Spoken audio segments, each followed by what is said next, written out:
Welcome to Dr. Creepin's dungeon.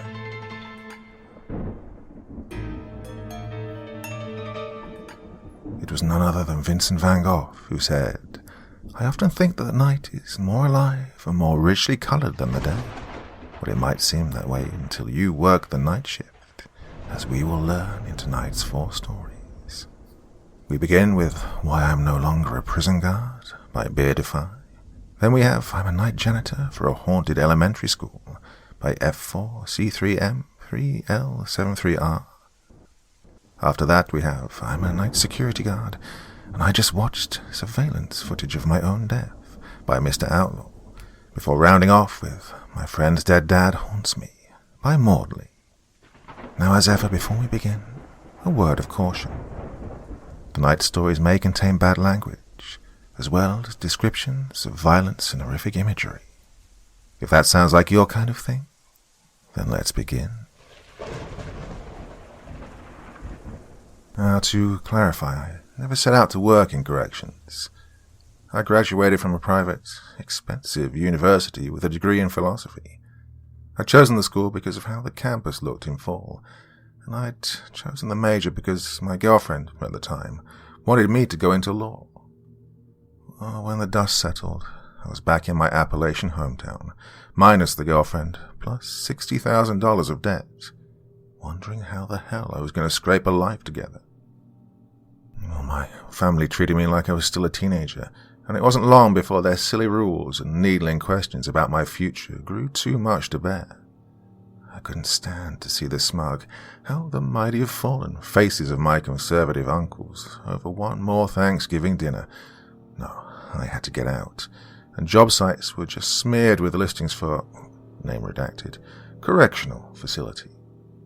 Well, I was skeptical at first. The pay seemed too good to be true, and my friends never missed a chance to regale me with horror stories about jail. Yet the HR people were friendly and helpful at my brief interview, and the facility seemed modern and professional.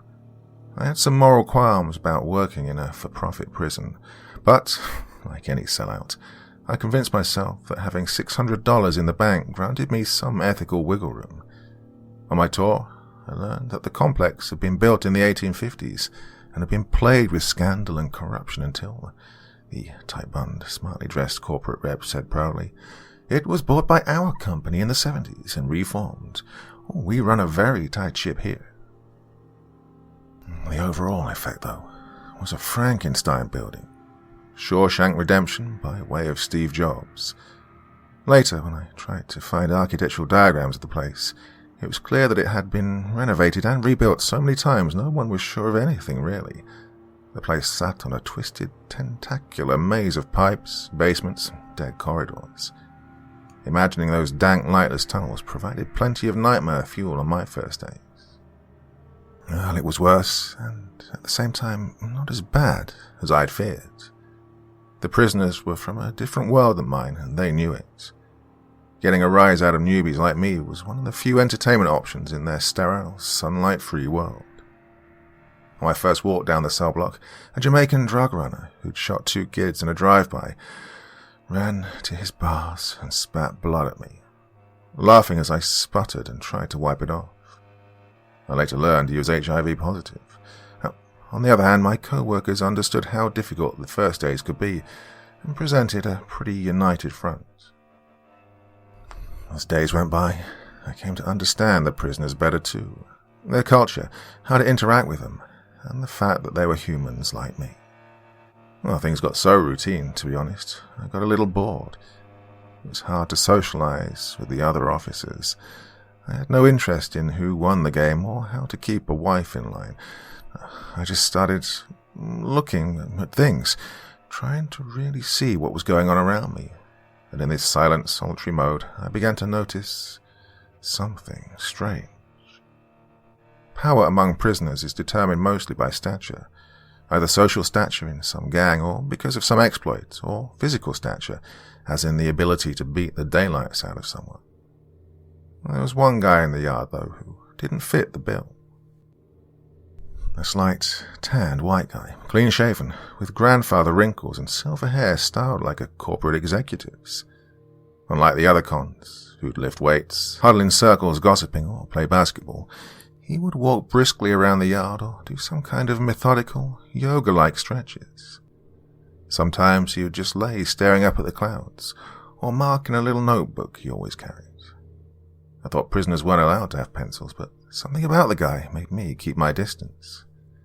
Our Ice Age ancestors lived as prey for millennia, and now I think it may have been those instincts that kept me away from Dave. Whenever I asked about him, everyone knew immediately who I was talking about. "Ah, that's Dave," came the reply, followed by a hasty, "Stay away from him." And that was where the information stopped. Any further inquiries were met with vague answers at best, or not so vague threats at worst. "Like having a job. Like having a face," the CO told me finally. "Then stop asking." I know I shouldn't have, but curiosity got the better of me. I waited until one of the computer terminals was unwatched and searched for Dave. Nothing came up. I searched his ID, his cell number, everything. It was like the man didn't exist, and in our metadata-driven world, that's quite an accomplishment. We amass huge dossiers on cons, crime, gang affiliations, sexual habits, next of kin, an NSA wet dream. There wasn't even a date for Dave's arrival here. I kept watching, and the more I watched, the stranger things got. It was a windy day in October, grey and dreary. Plastic bags, dead leaves, and junk writhed like hanged men in the double fences of the yard. Dave was squatting, alone, with his notebook out. I walked behind him on the pretext of doing my rounds, and I was amazed by what I saw. Dave had sketched a caterpillar with skill like Da Vinci. On the opposite page was an illustration of a dandelion with the same artistic and scientific detail. Something about the way he shuffled made it clear he knew I was there. As I trudged away, I felt his electric blue, intelligent eyes burning into the back of my head. Brain boiling like a pot of worms, I thought, and had to stop the mad laugh building in my throat. The other prisoners stared. What was going on? I'd somehow lost several minutes. I was back at the gate to the yard. I felt tears on my face, cold in the biting wind. Later that week, I played sick to escape my duty during Dave's yard time and went to check out his cell. Technically, that was just as illegal as looking up his personal information, since Dave was in Block C and I worked in Block B. But I was obsessed. When I reached his cell, I found it had a door, like a science classroom's, not bars, and that my ordinary key wouldn't open it. Well, the cell seemed normal, apart from the banned items in neat piles inside. Books and accompanying notes in several languages, more sketches, a chalkboard and abacus, even candles. Now, this was all in clear violation of regulations, but then again, who would I report it to? My CO had already made it crystal clear how he felt about discussing Dave. There was nothing to do but go back to my duty, with more questions than answers. When I returned to the yard the next day, the weather had cleared. The sun seemed to put all of us, cons and guards alike, in a good mood. The relaxed atmosphere gave me a lot of time to think about some of my recent decisions. Here I was with a good job, good hours, finally getting a handle on life. And I was going to throw it away for some funny old man. I'd been stupid. It was just the time in life, I supposed, that made everything seem so odd and uncertain. Well, I was so caught up in my musings, I didn't realize that Dave was not among the other prisoners. I knew he'd been behind me before I turned. I moved with the dread of a child looking under his bed after a nightmare, but I hadn't expected him to be so close. Prison rules state that inmates maintain a certain distance from guards, and those rules are hard and fast. Yet Dave's face was less than an inch from mine. He stood there, grinning and chuckling his old man's laugh. Even then I knew that laugh would echo in my dreams. I felt a scream welling up inside, and then burly arms were around me, pulling me into the bright fluorescent lights and away from the horror in the yard. and I don't remember the stern lecture the CO gave me, or the IV drip in the med ward after, the hushed conversations of the nurses. I do remember laying in near paralysis on the Pepto-Bismol pink sheets, staring at the broom closet, waiting for it to open like a toothless mouth while everyone's backs were turned. Faint laughter would echo out, and then it would pull me in. When I woke, I called my worried family and muttered something about dizziness. I ate a sticky bun from the vending machine, barely tasting it or noticing the dark glances of my co-workers. It wasn't until I got home that I found the torn bit of yellow notebook paper in my pocket. It was a Da Vinci perfect sketch of me, sleeping in my bed at home. When I compared that drawing to my bedroom at my parents' house, everything matched, from the coffee stain on the table to the pattern of the sheets. I lay all night with the lights on, listening to classic rock and trying to think of other things. After that day, it seemed that Dave and I had a sort of truce. I wouldn't pay him undue attention, and he wouldn't, do anything further to me. I knew that I'd been let off with a warning, and not just from the CO. The nightmare stopped. I moved into a new apartment and started seeing a girl from OkCupid. Life, it seemed, was going back to normal. Until Salvador Sweet Rodriguez showed up. Now, Sweet had been arrested at age 19 for shooting up a minivan to complete his gang initiation. In and out of juvie, this was his first stay in big boy prison. He showed up with a wild, violent look in his black eyes. He was determined to make it clear that no matter how thin and handsome he was nobody's meat for the shower room, and a cheerful-looking old white man seemed like an easy target. By the time I got to them, it was too late. Dave had been staring at a dead tree, motionless apart from a slight rocking back and forth and the autumn breeze ruffling his hair. Sweet had stalked over to Dave and snatched the pencil from the old man's loose grip, snapping it. "Oh, do something, bitch," Sweet snarled. "Bitch. Queer old Peckerwood." Two husky lifers, as well as all the guards, were running to save the loudmouth boy from himself.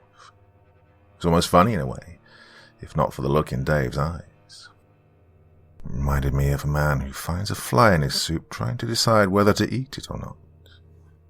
Well, a storm blew up that night. Everyone was on edge. The congenial mood we'd had earlier was gone. It was almost a riot when we ran out of grits, and the corridors rang with the sounds of angry prisoners hooting like animals and pounding on the bars. We'd broken up 3 fights already. I'd been assigned to watch the cameras. I wasn't sure if it was my history with Dave or just my status as a newbie, but I was left alone in the main security hub, watching the CCTV feeds. I was hunched up, biting my nails, but couldn't say why I was so nervous. Around midnight, long after quiet hours, something came up that made me freeze. God, surely I was seeing things.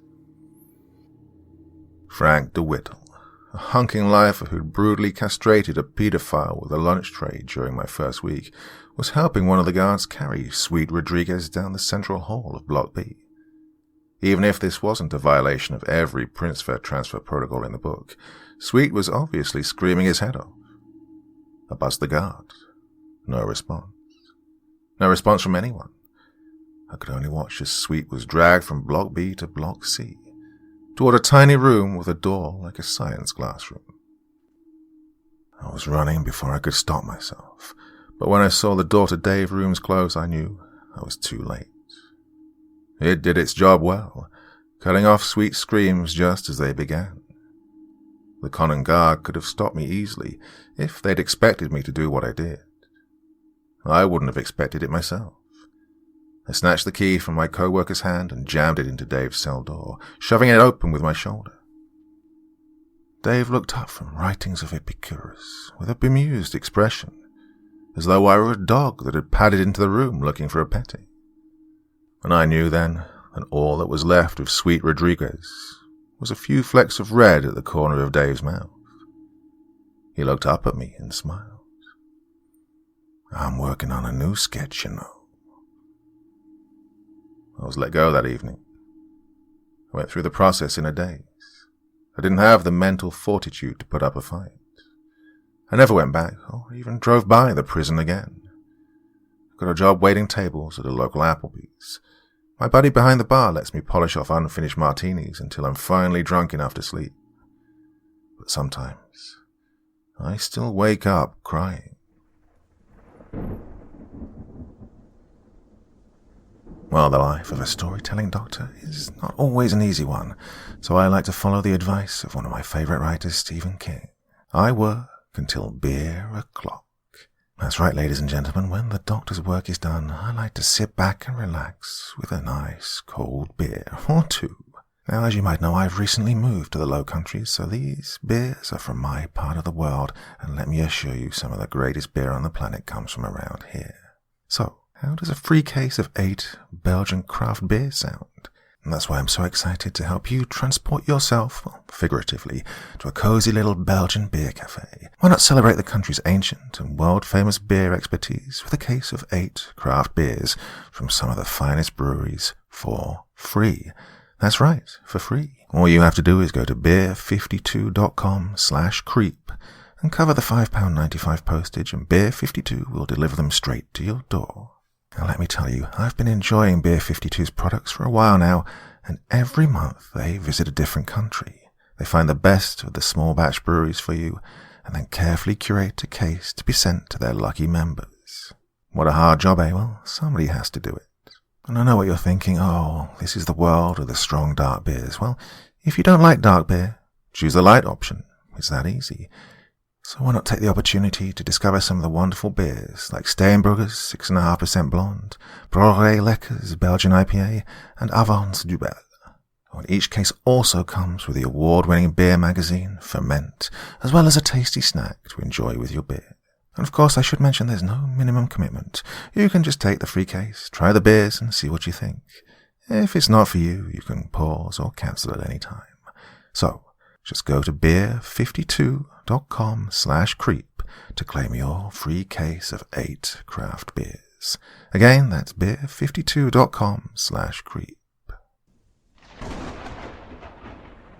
In our second story, we move on from terrifying prisons to haunted elementary schools. I'm a night janitor for an elementary school. My work hours are from 3 p.m. to about midnight. Sometimes I stay until almost 3 a.m. when there are after-school activities. I have to help set them up and then clean when they're over, leaving me to clock out at almost dawn sometimes. My designated section has 24 rooms that I clean, alone. Lately, it's been getting dark rather early. When the clock strikes 6, the sun begins to descend into the horizon of swaying trees and half-lit homes, eventually disappearing. Around the same time, all of the other staff members hurry out of the building, leaving me to my work. I'm going to leave the name of the school, my real name, any other's real names, and the location out of this one because I just want to keep my identity and the image of the school safe. So, for this story, I'll be Tim. Since I work nights, I always get that paranoia that I'm being watched. I always chalked it up to my mind playing tricks on me, since I'm all alone in this building for several hours at a time. But it was right after Halloween when something strange began to occur. It was that time of year when the trees lose their leaves and take on a skeletal silhouette. Autumn. I started to notice that more and more of the students looked as if they were shaken up about something. Always looking at the floor when walking, quiet, anxious, signifying a sort of retreat. This didn't set well with me. The students were dismissed at 3:30, so I'm present while they're still in class. Now, I'm a first-time father and cared for these children. I may be just a janitor, but I'm not some weirdo or heartless guy who just wants a paycheck. These kids were young, and they needed to feel safe. So I talked with them when I was given the chance. They called me Mr. Tim the Vacuum Man. I'm in my 20s, so I'm approachable to a younger crowd, and I felt this brought a sense of comfort to them, rather than some creepy night janitor who is unwelcoming. I saw a child who was walking down the hall and was obviously frightened about something, constantly looking over his shoulder with his eyebrows raised. I asked quietly, "Is something bothering you, kiddo?" He let out a short yelp. "Whoa, it's okay, it's just me. Is everything all right?" I tried to reassure the boy. "Oh, hey, Mr. Tim. Yeah, I'm okay," he said nervously. "You know, if there's something bothering you, don't be afraid to tell me about it. I can probably help you." "I'm Mr. Tim, the vacuum man." He laughed and then said, "Yeah, I know. Okay, well, whenever I use the bathroom, I see this tall man smiling at me." I immediately got chills. "What? Is it someone in the school? Someone you recognize?" He replied, "No, I can barely see him. He's all black. It's like a shadow. But I know he's there. I know it." This could have just been the child's imagination. I mean, Halloween had just passed, so maybe he was just scared from that. But all of the other students were behaving rather odd, so maybe this boy was really seeing someone, or something, stalking him in the bathroom. That just sounds like it's your imagination, kiddo. I wouldn't worry about it. Maybe it's just your mind playing tricks on you since Halloween just passed. Just try to focus on your schoolwork more. Maybe it'll go away. I tried to calm him. "Yeah, I'll try," he spoke softly. "All right, off you go then." But this bothered me. Was there some pervert hiding in the bathrooms here? My mind began to race. I couldn't just ignore this information. My first thought was to tell the principal. When I did, her reaction was exactly as I imagined. She called the student to her office and asked the child to explain to her what he had told me. He did, sort of frantically, and this made the principal uneasy. The next day she hired a security guard to patrol the hallways. After about a week, the kids still remained anxious, but never spoke of this figure. No one really pried on the matter anyway. We just expected this to be some sort of scare tactic to make this person flee, if there was anyone there to begin with. It seemed like it worked. So the security guard was dismissed, and the staff resumed their cheerful outlook on their jobs, instead of being worried about a creep that may have been lurking in the shadows ready to pounce on a helpless child. Well, I'm just glad this wasn't the case. I remember one particular shift. My calendar read that there was going to be a Cub Scouts meeting in the media center at 6:15 and basketball practice at 6:30. So that meant I would most likely be here until just before the break of dawn. At around 6, I unlocked one of the front doors for the Cub Scouts counselor and the coach of the basketball team. Moments passed, and the Cub Scouts counselor walked through the doors. I greeted him, helped him set up, and went back to my normal duties. I didn't have to help the coach, since the gym had everything he needed for sports. I just had to lock the doors once they were done, and refinish the gym floor for all the shoe marks and, well, any trash on the ground. As for the Cub Scouts meeting, it was the same concept. Just had to vacuum around the used area and disinfect any surfaces used, along with throwing any trash left behind away. During my normal shift duties, I couldn't help but feel as if I was being watched.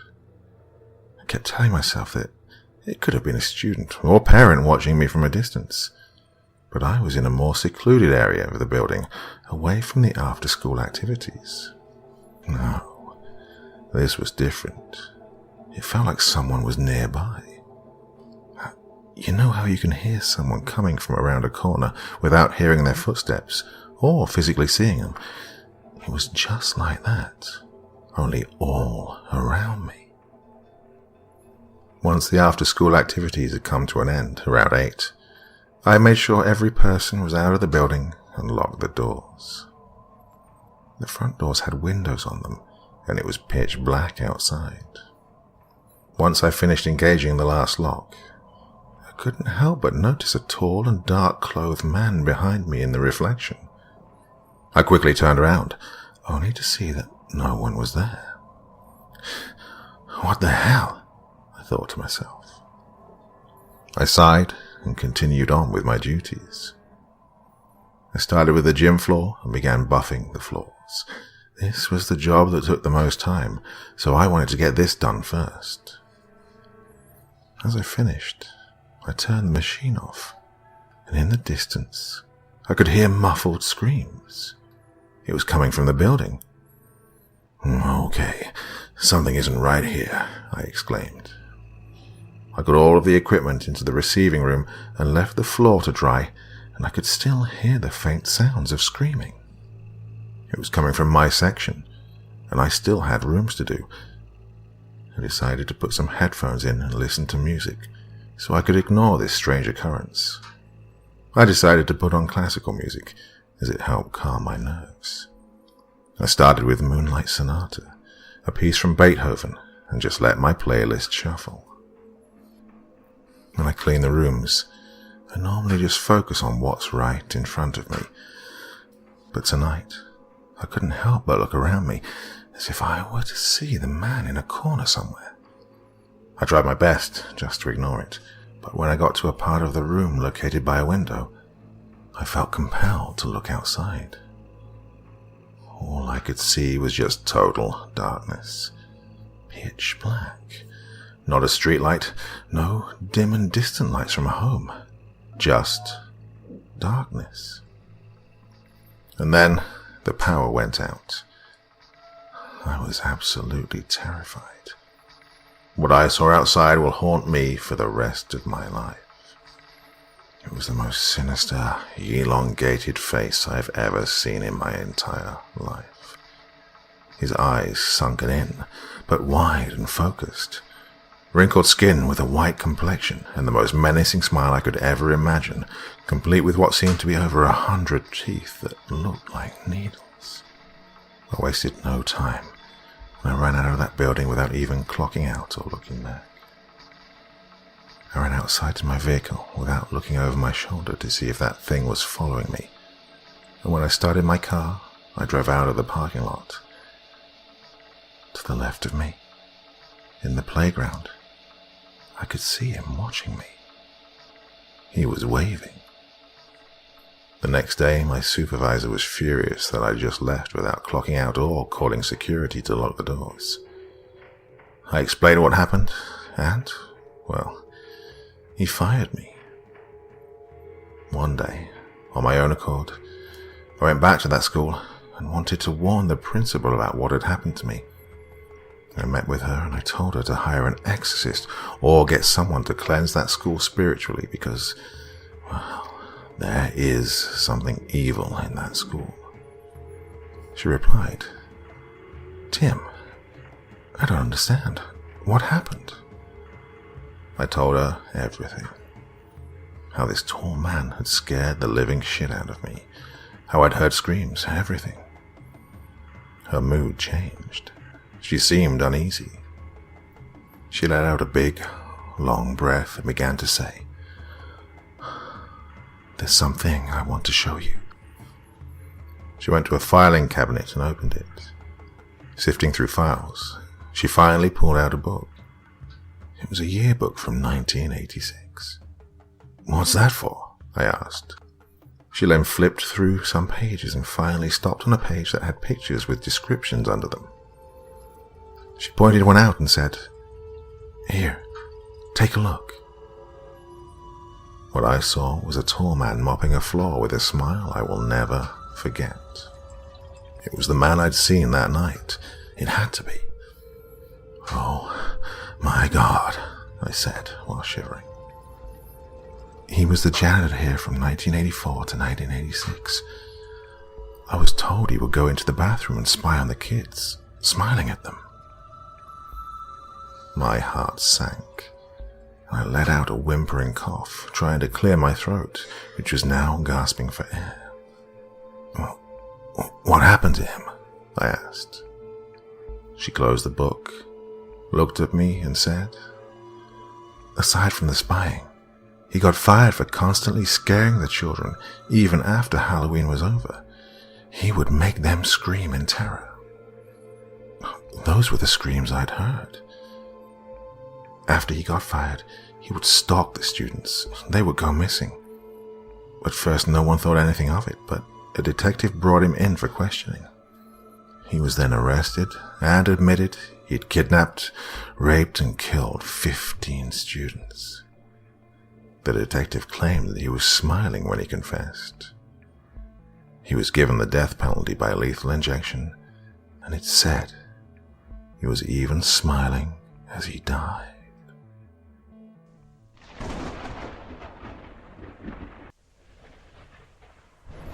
After the horrors of a haunted elementary school, in our third story, we look at the work of a security guard who witnesses something horrible on surveillance footage.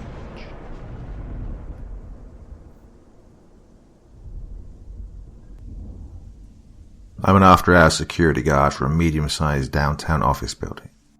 Not in a terribly dangerous city. Just, average. Glamorous, I know. On top of that, I'm either losing my mind or in the midst of some really strange shit. A few nights ago, my boss gave me security tapes that he wanted me to look over. Apparently the guard that I rotated shifts with had quit, but it was a bit unconventional. He didn't give anybody any prior notice. It appears as if he simply left in the middle of his last shift, and we haven't been able to contact him since. On the same night, there'd been a break-in. Seemingly nothing stolen or damaged. Just the front glass door, which was now shattered. Now, I knew about the break-in beforehand, but not about the guard. It was weird, but, well, this is kind of a shitty job, so it wasn't anywhere near shocking. My boss wanted me to try and identify who'd done it, and said that, the cops are lazy and it would take weeks for them to even look at it. His quote, not mine. Sure, it was an annoying request, but I guess it's on me for not finishing college. It was a pretty quiet night when I got around to it. My boss told me to look it over on my own time, but, well, that wasn't happening. So, at around 2 a.m., I finally began watching. It took a lot of fast-forwarding until I finally got to something. We were right. The old security guard, Chris, literally got up and left at exactly 2:17 a.m. that night. Even weirder was that he left all his shit behind. He just walked away. Okay, I thought. Shit happens, whatever. I kept watching until the break-in at 3 a.m. Some medium-built dude dressed in a stereotypical burglar outfit, ski mask included, took a baseball bat and smashed through the front glass door. I'm pretty sure that Chris never even locked it behind him when he left, so that was a waste. Oh, also, our alarm didn't go off because, well, we didn't have one. Cut costs wherever you can, eh? Well, it's a wonder that I still work here, given the fact that some guy could literally break in, stab me to death, and the cops wouldn't even know about it until the morning. But, well, that's beside the current point. The intruder walked in and entered the stairwell, so I tracked him. A bit of a complicated process, but I finally found him on the 6th floor. That's when he took out what looked like a wire. I felt my skin crawl a bit upon seeing that. There's only a few reasons as to why a person would carry wires around in their pockets, and one of them stands out as being particularly unsavory. He started making his way down the corridor, in a manner that I can only describe as methodical, purposeful even, as if whoever he was stalking was not yet aware of his presence. Moments later, the door to a room up ahead of him flung open. He reacted quickly, ducking into an adjacent hallway as somebody else came out. Let me tell you, I was not prepared for who it was.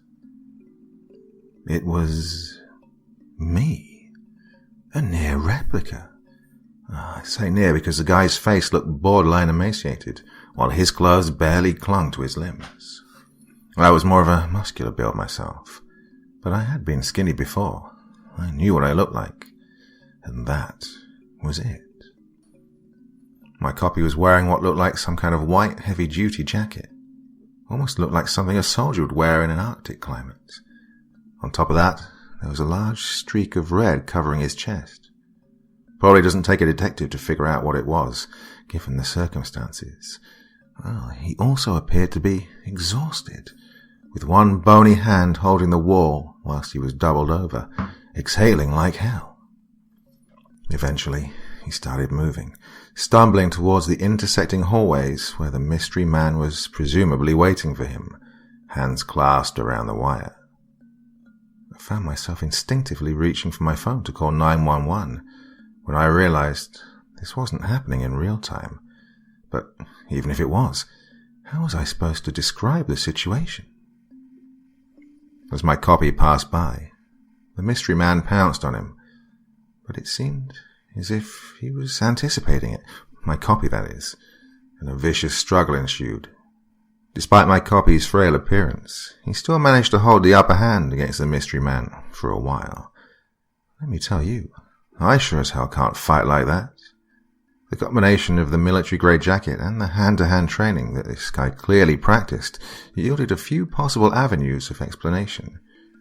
But I was going to need a lot more info in order to really understand what was going on here. Despite being pounded on for a good few minutes, the mystery man eventually landed a lucky uppercut that staggered my copy. He quickly took the opportunity, rushing and forcing the wire around his neck until he went limp. That struggle ended. What followed was interesting. He dragged the body back to the room that my copy had come out of and shut the door behind him. I fast-forwarded up until today. Nobody else came out. Nobody went in. There was nothing I could do for the rest of my shift but just sit there, absolutely floored. The next day, my boss asked me what I'd seen. I told him a fabricated version of what had happened, that some dipshit high school kids in masks broke the door down for fun. Nothing we can do about it beyond installing an actual security system. He said he'd look into it. Yeah, sure he will. Now, I considered just forcing myself to forget about it. That would have yielded more sanity, but some things are just too bizarre to overlook. During my next shift, I decided to take a look at the 6th floor myself. I assumed that it'd just be a bunch of cubicles up there, but I was obviously interested in one specific room. Once up there, I started walking around. It almost felt surreal being in a place where something so strange had just happened. In fact, it got me questioning whether or not I'd just lost my mind for a few minutes, and if anything on that tape was even real. But I got my answer when I saw the stain on the carpet. It was barely noticeable, but I knew what I was looking for. A speck of blood from the struggle. I wasn't sure whether it was from my copy or the mystery man. I kept going down the corridor, trying to locate the room that my copy had come out from. On the footage, it was pretty evident that it had to be the 4th door on the right. I tried the handle. Locked. And then I tried something that would most certainly cost me my job. But I rationalized it by realizing that if anyone was ever going to watch the tapes, it was once again going to be me. I kicked the door down and headed in. It was a conference room, but one that looked to be under renovation. There were dry paint cans, an unfinished carpet job, and dry wall covering the walls, but nothing unusual. Yet, there was bound to be something here. For the first few hours that I stalked the room, I couldn't find anything noteworthy. The other way out of the room was a stairwell exit, so it was reasonable to assume that he simply escaped through there. I was about to give up when I stumbled upon something hidden under one of the desks. A device of sorts. Well, maybe. Couldn't really tell you. Despite being rather small, it was incredibly heavy. A cylindrical-shaped metallic item. It was smooth all around, save for a few buttons that did nothing when I pressed them. Oh, and a dried, bloody thumbprint. Wonder who that belonged to. I stood there, trying to decipher the particulars of the item for an indistinguishable amount of time, but an abrupt noise jarred me back to attentiveness. Footsteps in the hallway. Footsteps getting closer. I was not doing my job. A few ideas regarding the identity of the intruder ran through my head. Obviously, none of them were good, and one of them was really bad. In any case, I made a beeline for the stairwell, and I took the metal thing with me. I didn't go back to the building until about 5:40 a.m., 20 minutes before the end of my shift. To my surprise, the new glass door that we'd installed was still intact, but I definitely knew that I'd heard steps out in the hallway. Maybe they'd found another way in. Maybe I'm just going insane. Well, I'm still holding the device in my hand. What am I going to do with it? No freaking idea. But I do know what I'm doing next. Time to pay a visit to the old security guard. Chris has to have some kind of answer here. I never knew Chris all that well. He was a work friend at best. But I knew where he lived, and that was all the information that I needed. I went over to his place and knocked. No response at first. Didn't really know what I was expecting, in all honesty. But I stayed put in my pursuit for answers, continuously pounding on his door. I mean, wasn't it kind of peculiar that he conveniently quit on the night that the break-in took place? Well, I must have stood outside his door for about 20 minutes. Logic would dictate that he simply wasn't home, and I was beginning to believe that, until I heard a noise on the other side. Sounded like somebody accidentally knocking over a pair of shoes. Oh, this ass was silently staring at me through the peephole. "Chris, open the damn door," I said, in a borderline threatening tone. Still no explicit response. He wasn't doing a great job of concealing the fact that he clearly knew something about what had happened, and then he slipped a piece of paper under my door. In messily scribbled writing, this is what it read. "Can't tell you anything. He'll know." Okay, I thought to myself, that doesn't sound good. I tried knocking for a few more minutes before his neighbors started poking their heads out. I decided to leave before somebody called the cops on me, but I wasn't planning on dropping this. I ran the facts through my head as I walked home. He'll know. I didn't want to admit it, but those words greatly concerned me.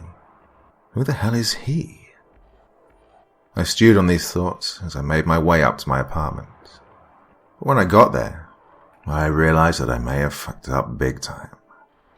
My lock was busted and my door was half open. Call me a pussy, but I dialed 911 immediately.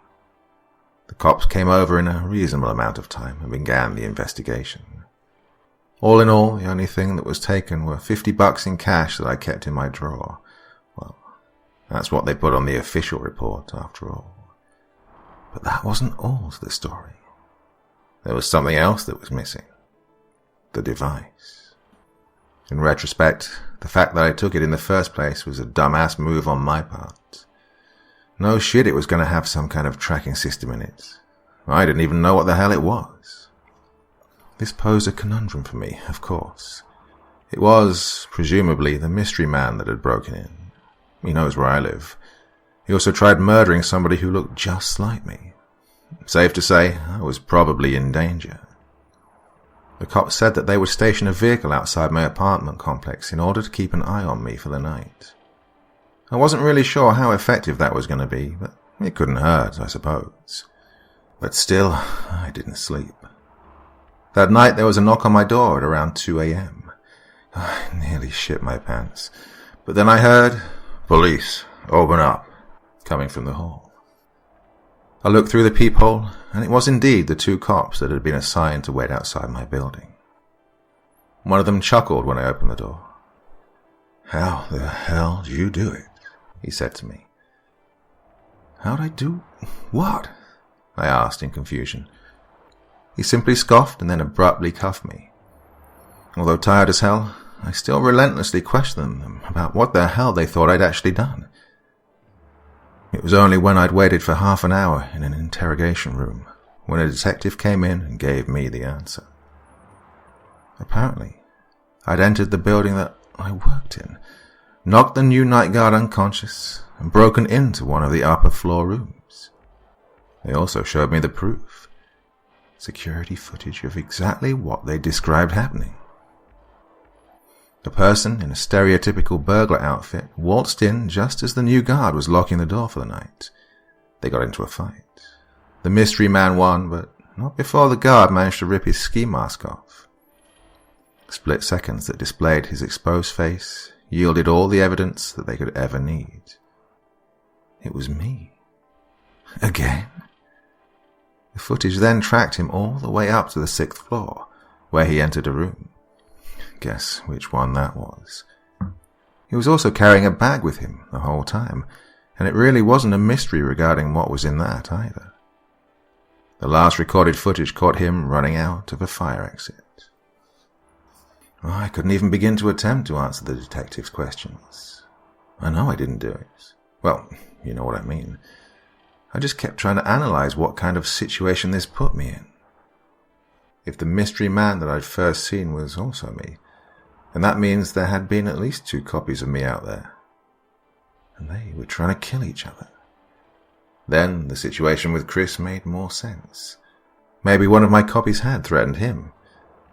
The answer has to be in that device. "Hello?" the detective barked at me. "You listen to me, Mr. Case?" No, I wasn't. He sighed. "Look, we're just trying to figure things out. What was the plan here?" I reciprocated a sigh. "I don't freaking know." That entire conversation, understandably, produced 0 conclusions. The detective stepped out and left me alone with my thoughts once again. But no matter how I framed this situation, it was always inexplicable, beyond my comprehension. I sat in shocked silence for about 15 more minutes before the rabbit hole was dug even deeper. I started hearing commotion out in the hallway, and then gunshots. The detective suddenly rushed back into the room, looking confused as hell once he saw me. "How the f—" is all that he managed to get out. "What's going on?" I asked him. He just shook his head before coming over and pulling me up, all while I was still in cuffs. "Oh, we gotta get you out of here." He started directing me towards a back exit while some kind of hell was going in the background. At this point, gunshots were going off left and right. We were just about out the door when I saw a bullet go through his skull. I made it out just before him, so I didn't suffer the same fate. But I did see who'd done it. It was my copy, staring blankly at me and standing at the other end of the hall. He fired off a few more shots at me, but they were stopped by the door. Fueled by perplexed adrenaline, I simply started running. I wasn't really sure where I was going, so I just ducked into a nearby forested area. Once there, I hid myself in some bushes. I stayed there till sunrise, and luckily my copy never found me. I heard police sirens all night. There was bound to be a lot of explaining to do if they ever caught me. However, I'm sure they'll be just as confused as I am once they view the security tapes inside the police station. Once I'd convinced myself that the coast was clear, I got up and tried figuring out where I was. It was an excruciating process, trying not to be seen by anyone, given that I still had handcuffs on, but I eventually managed to find my way. I went to somebody who I knew could help me out in this situation. My friend Jack. Now, Jack was a drug dealer, and before you judge me for being friends with a drug dealer, let me preface that by saying that he only sold weed and cocaine, and he's never killed anyone before. I'm pretty sure of that. It was about a 3-hour walk from the city to his farmhouse, but I eventually made it, finally getting the damn cuffs off in the process. Now, he asked questions, of course. questions that I could not answer. Right after shoveling some food down my throat and smoking a joint to calm me down, I went on the internet and looked for any news coverage about the incident. I can't estimate how many cops were killed, but it seemed like there were a lot, so this should have been a big story. But there was nothing. At first I found a few detailing some vague incident near the location of the police station, but after a few refreshes, they disappeared. Somebody was trying to hide this. I can't speculate what's really going on here, but maybe they know something that I don't. It's probably better for me that my face isn't plastered across every TV screen in every local diner, but this also begs even more questions. I'll try and explain the situation to Jack later. Maybe he'll believe me. Maybe he'll think I'm a freaking loon. But as for right now, I don't see a ton of options. My copy's probably searching for me right now.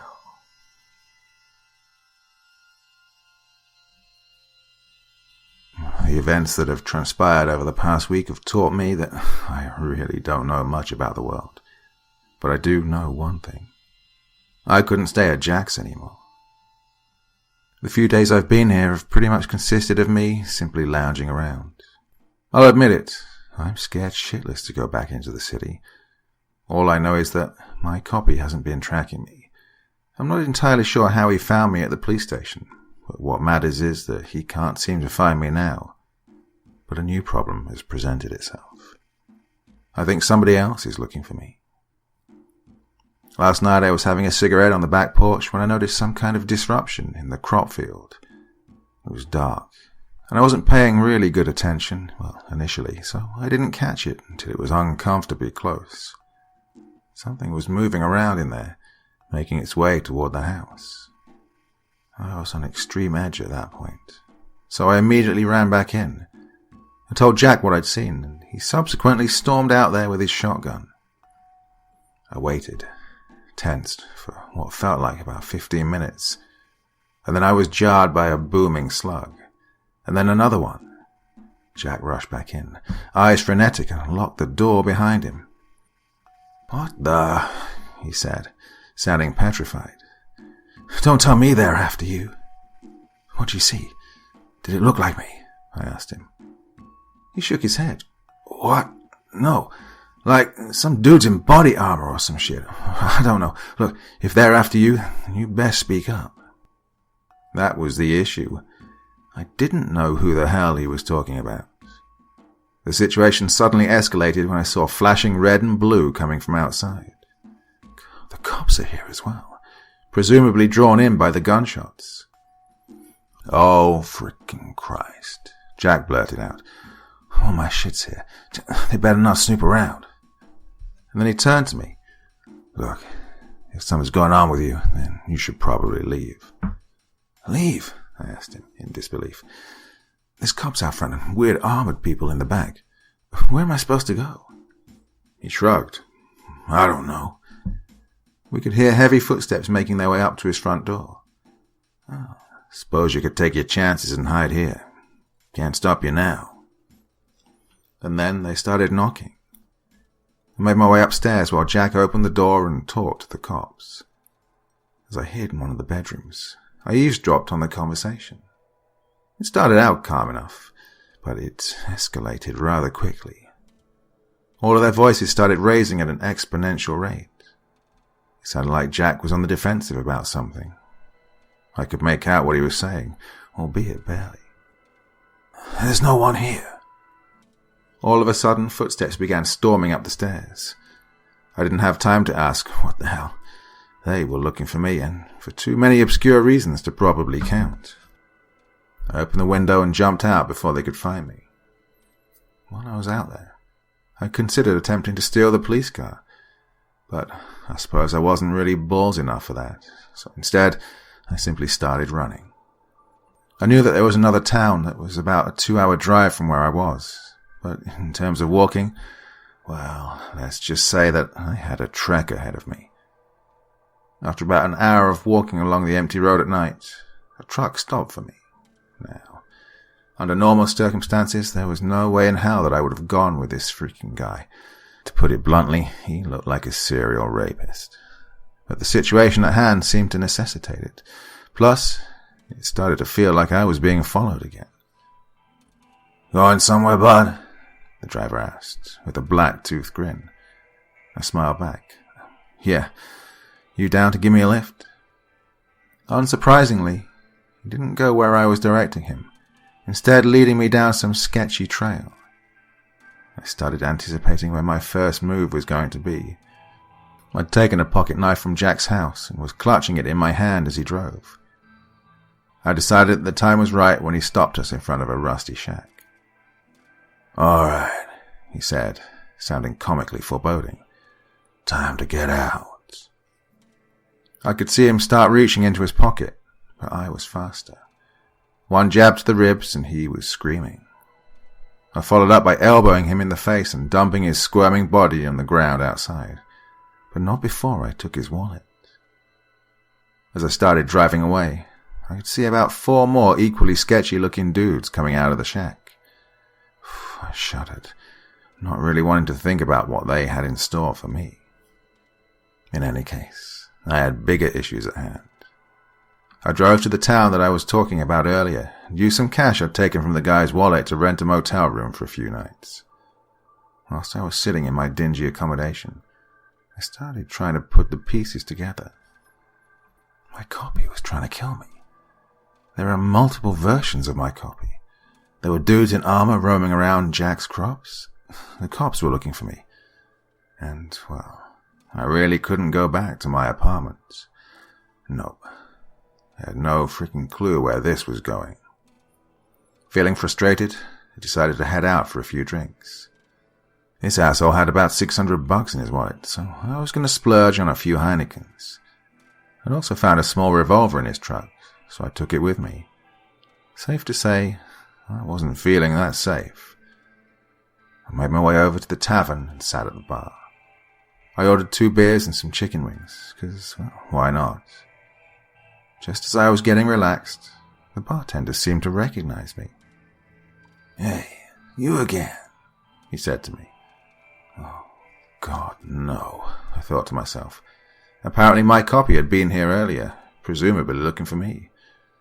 "How long ago?" I asked him.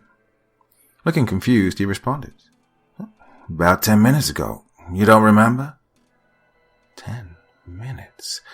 Shit. Feeling a bit nauseous, I went to the washroom and weighed my options. I suppose that it made sense to stay, given the fact that the copy had already left.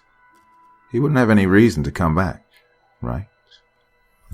As it turns out, wrong. Out of nowhere, I started getting a headache, and my vision went wonky. I could still see, but my sight was distorted. Best way I can put it. Well, it quickly subsided, but the nuisance was replaced by sounds of commotion coming from the bar. It sounded like somebody was arguing about something. It sounded like I was arguing about something. It was my voice. It was him. The bathroom door suddenly kicked open and somebody walked in, eventually coming to a stop right outside my stall door. I wasn't taking any chances. I pulled out the revolver and fired off 2 rounds right then and there. I was met with surprised, labored groans as I climbed out up top. I landed right beside him, right beside my copy. This was the first time we'd stared each other down directly. Staring into my own hate-filled eyes was something of an abstract feeling.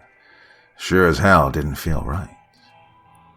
The headache and vision problems began coming back.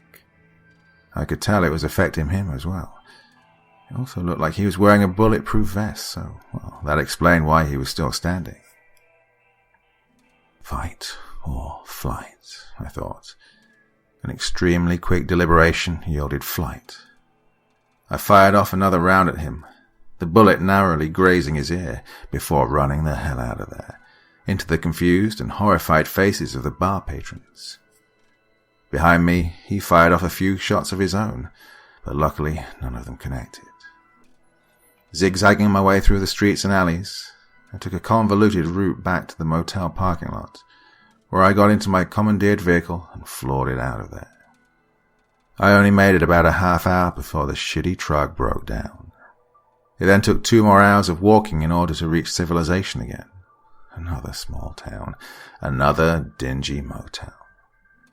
And that's where my current situation has placed me. Obviously, I don't see an end in sight here. I'm on constant high alert, adrenaline fueling my paranoia.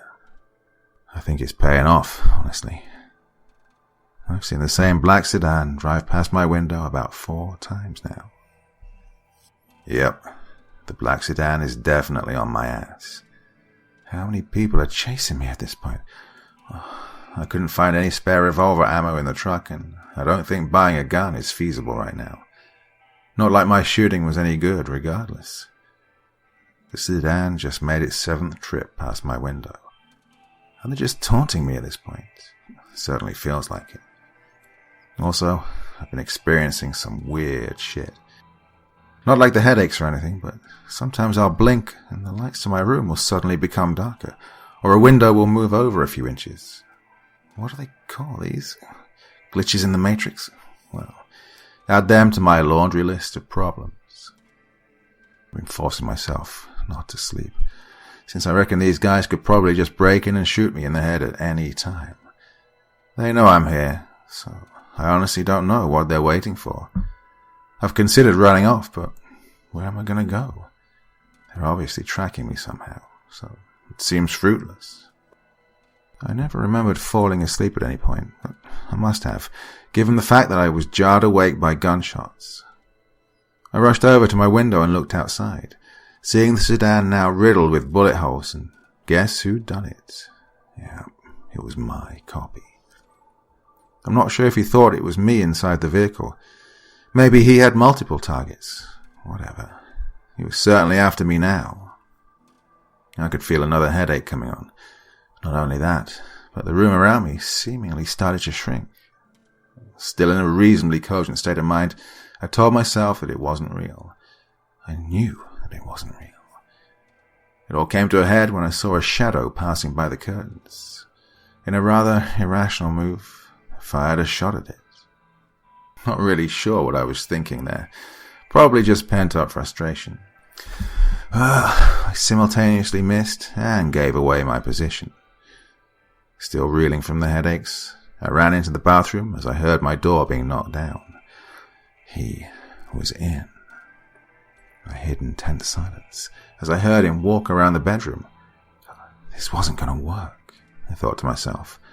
There weren't many rooms that he had to go through before finding me. Only 2 bullets left. I grasped the revolver as he approached the bathroom door. The last room that he hadn't checked. The door suddenly flung open, and I took my last 2 shots. Both misses. I was cornered now, and my headache was reaching near unbearable heights. In a last-ditch effort, I tried tackling him. Thankfully, it took him by surprise, and we went tumbling back into the bedroom. But, well, that was about the extent of the fight I put up. I didn't have any combat experience after all, either on foot nor on the ground. He delivered a few blows to my stomach, and I was suddenly laid out on the carpet, with him standing over me, aiming a pistol point blank at my temple. "Wait," I asked him, trying to come to terms with my obscure loss. "Look, you won, but could you do me a small favor? Please explain to me what the hell's going on." He lowered his gun slightly before smirking. "Yeah, sure. Least I could do." So, I got my answer, but I'm still not entirely sure if I fully understand it. He is me. Not a clone. We were one and the same, just from different realities. He explained how the universe that he'd come from was considerably further ahead, technology-wise, than mine. Far enough to the point where they'd perfected a form of dimension hopping. But in his world he was also a criminal, a large-scale thief. His most recent endeavor? Stealing one of the devices that would allow somebody to traverse to different realities. Things went messy during his plan, and he was forced to use the device in order to orchestrate an extremely convoluted escape. And ultimately, he ended up here. But the problem with entering different realities lies in the fact that there will likely be another version of you, and that directly goes against the laws of the natural universe. You see, he and I are identical, but at the same time, we're not. There are subtle differences that set the realities apart, and when they start bleeding together, even in the slightest, well, the universe just can't accept it. At first, the problems are marginal, but the longer that two different versions of the same entity exist in one reality, the worse it gets. Not just for the two involved, but for the reality that they're inside as a whole. That's why killing you was top priority for me, he said to me. Nothing personal, that's a given, but I can't evade the fuckers that are trying to chase me if this reality begins falling apart. You've felt the headaches, haven't you? Seen the visions? That's the universe saying that one of us has got to go. I can deal with everything else later, but for now, he raised the gun once again. Well, this needs to end. Oh, for fuck's sake. I put my arms up in a defensive gesture. He hadn't explained everything yet. Like, why was there more than one copy of us in this reality? Like the one he killed when I first stumbled upon the security footage. But, well, we never had a chance to get to that. Drop the gun. A booming voice suddenly came out of nowhere. At first, I thought it was the police, but I threw that idea aside as I caught glimpses of who it was. 4 large men wearing what looked like expensive militarized suits of armor were pointing massive armaments at us. Across their chests were the white letters NC. My copy sighed. Shit. Before looking at me, eyes filled with annoyance. Now look what you've fucking done. The armored men talked among themselves before one of them approached us. He took out some kind of device with a holographic screen. Look into this, he said to me. Without much of another option, I obliged, staring into the center of the screen as the thing seemingly scanned my face. After a few seconds, it was over. He's the correct version. Take the other one away, he said, before putting the device away. The rest of the men restrained and led my copy out the door. I could barely react as all of this was happening, simply standing dead still until the sun came up. When everything was said and done, I finally went back to my apartment, still in an extreme state of shock. I haven't made any contact with the police, nor have the police attempted any contact with me, so I'm not really sure where that's going. I suppose I should be glad that this whole ordeal seems to have been concluded, but there's one thing that still disturbs me. The last I saw of my copy, he was smiling. And it's time once again to round off proceedings, this time with the tale of a haunting parent.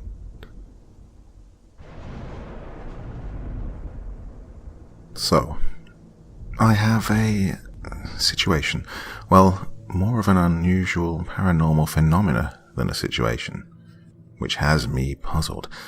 I'm trying to find out why it's happening to me and what I can do. So please, if it seems like I veer off course, let me know and I'll get back on track. I'll start it from the first encounter that happened that day. Then I'll go on every day I actually had encounters, instead of day by day.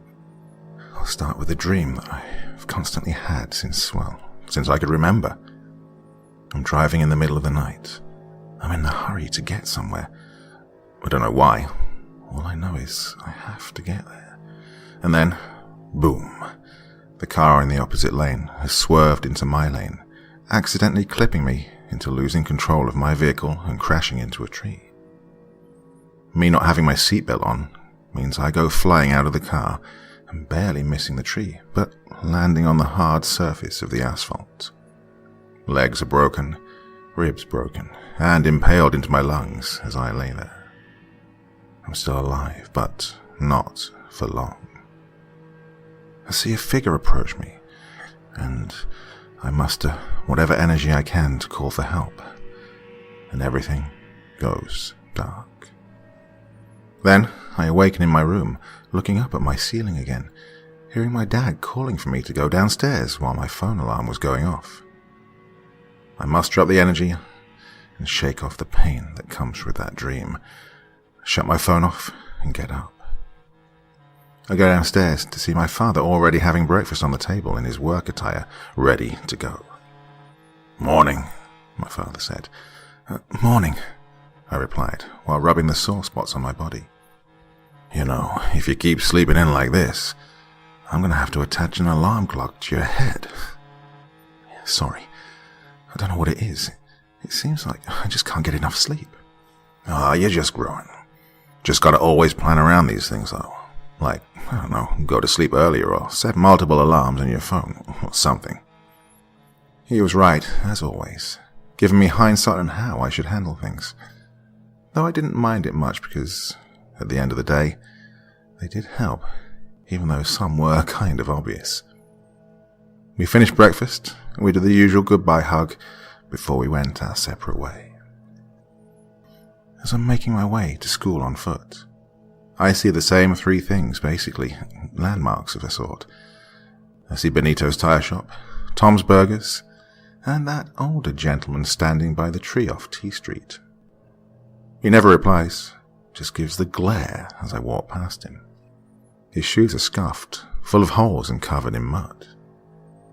He doesn't seem to cause any trouble, so I don't really feel threatened by him. I mean, he's been by that tree for years, ever since I began walking this way. Also, I have about 30 pounds on him, so if he does try something, I doubt it would end well for him. I get to school to meet up with my friends, Todd, Sam, who's a girl by the way, and Luke.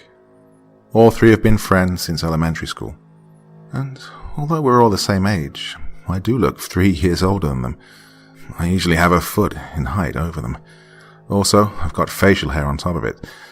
They tease me by saying I was held back 4 years, or that I'm a Sasquatch's son. Both are possible, especially the fact that I don't look a lot like my dad. So we all make our way into school. I guess I should explain a bit.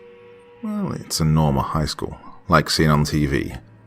There are the cliques, such as the jocks, the mean girls, the stoners, emo, goth, and the nerds. But the difference was, nobody ever had any beef with the other. Sure, there were a couple of bullies here and there, but overall, everyone was pretty decent to each other. Being a freshman, it was still a lot to take in. That and the ridiculous amount of homework you have to do. But things weren't so bad for me.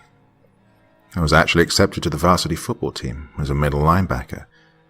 I'm sure it had to do with the fact in my first year I was already out lifting the team, and even some of the coaches. Well, not to toot my own horn or anything, but I was already up to 4 plates on my bench press. And for those who have no idea what that is, it's a little over 400 pounds. I never liked the sport, but it was a good way to take out my anger on people, while possibly having a chance to get to go to a good college for free. Anyways, not the point, so sorry for going off course.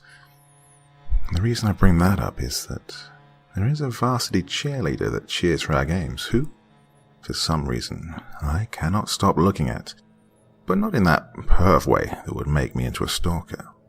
Like, just wanting to get to know her. Seems so interesting, I don't know. So, every game we're at together, I turn and do my awkward wave, and she smiles and waves back. Then I go and crush someone's soul on the field while everyone cheers. But this time, she approached me. "Hi, Abel, right?" she asked. Yeah, although my friends call me Abe, like Lincoln, you know, 'cause I'm so tall, and Abe Lincoln was taller. Right, I get it. She laughed. "I'm Anne. I was thinking maybe sometime we should hang out, like go watch a movie or something." Looking down, rubbing my head, still kind of nervous because she's 3 years above me after all. Now, don't blame a kid for being nervous, so I looked back up, ready to say yes, when I saw the man from the tree behind her. I pause in shock, looking around at the expressions of everyone else to see if they see what I'm seeing, but none of them seem to notice him. I look forward again, and before I can even react, he spoke. Yeah, that sounds good. We should do a group thing with all of us. It'll be a blast. I repeated what he said to her word for word. She loved that idea, and so did my friends. Well, because we're freshmen, and they all agreed and started making plans and talking to each other. The chatter started to become more silent to me because I couldn't get over the fact that I'm seeing this person who I'm convinced is a ghost man. He used me like a puppet. But as soon as I said those words, he was gone, and I was staring at Anne's smiling face, and it kind of washed the fear I had away from me. Later that week, we all went to the movies, and just like that, we were always together. Never as a couple, though. I thought about the idea once, and the thought made me want to vomit. We had a sleepover once as well, with all my friends and hers. Luckily, one of her friends, Kate, I think, her parents were out of town for the weekend, so we had a little more fun with drinks, which almost got one of my friends laid, until he puked on her, of course. Classic Luke. But it led to me being alone with Anne, while the others tended to Luke in his fountain of vomit that wouldn't seem to end. We sat outside to avoid the smell. I think the alcohol was starting to remove the illness I felt when I thought of Anne as more than a friend. She looked up into the stars above us, with a smile that was so cute. Your dad's okay with you staying over here? I wouldn't know. He died before I was born. My mom wouldn't be happy. She knew you were here also. You know, thinking every teenager is wanting to have sex and so on. God, it killed me to ask her to help me get birth control. The look on her face, though, as if I asked her to help me bury a body. She started to laugh, as did I. Sorry to hear you about your dad. It must be tough, I told her. It's okay. I didn't really know the guy. All I have is pictures to go off of. But I heard he was a good man and was happy to hear that my mom was pregnant with me. She replied, smiling and looking up to the stars. Oh, anybody would be lucky to have you in their life. You must have known how you were going to turn out. I mean, Miss UCLA University we're talking about, I answered. She smiled, but didn't say any more. And I had this urge, and I couldn't help myself. I hugged her from the side and leaned in for a kiss on her cheek. Shocked, she turns to me with a look of confusion. I'm sorry, I couldn't help it. You just look so adorable with it. I stop in my track, as that same man appeared again, but this time he wasn't talking. He pounced on me, holding my throat in a rage. I couldn't shake him off. It was like I had an elephant on my chest. All Anne did was go to my side, looking at me while I struggled with this man. God, how could she not see him? I thought to myself, as I continued to struggle for my life against this psycho. He finally spoke again. Not her. Anyone but her. I nodded in response, and just like that he vanished without a trace. I gasped for air, as Anne helped me up, seeing there was something wrong with me. Remembering what he said, I broke from her grasp. What the hell did I do? She yelled. Nothing. I'm sorry. Just don't want to be touched is all, I answered. I think the drink's got to me. I need to go home. I got up, and before she could say anything, I walked off. I don't know what to do. I approach the man whenever he's by the tree, but he doesn't respond. He just stares. Anne's now freaking out by the fact that I'm freaking out, and we're starting to grow more separate. Which, in my heart's something I don't want. I want to be there for her. Please, someone, give me an idea of what's going on. Valley Stream, New York. It was a typical Tuesday evening when I decided to run some errands at my local Walmart. I entered the store, made my way to the cleaning supplies aisle, and began browsing the selection. That's when I heard it. A faint whispering sound coming from somewhere nearby. At first, I thought it was just someone talking on their phone, but as I listened more closely, I realized it was something else entirely. The whispering seemed to be coming from behind one of the shelves. I cautiously approached and peered around the corner. What I saw made my blood run cold. There, standing behind the shelf, was a man in a dirty suit. His skin was pale and clammy, and his eyes were sunken and hollow. He was muttering something under his breath, but I couldn't make out what he was saying. Feeling uneasy, I tried to back away slowly, but as I did, the man's muttering grew louder. Suddenly he turned and looked directly at me. His eyes seemed to bore into my soul, and I felt a wave of terror wash over me. Without a word, the man began to shuffle towards me. I tried to run, but my legs felt heavy and uncooperative.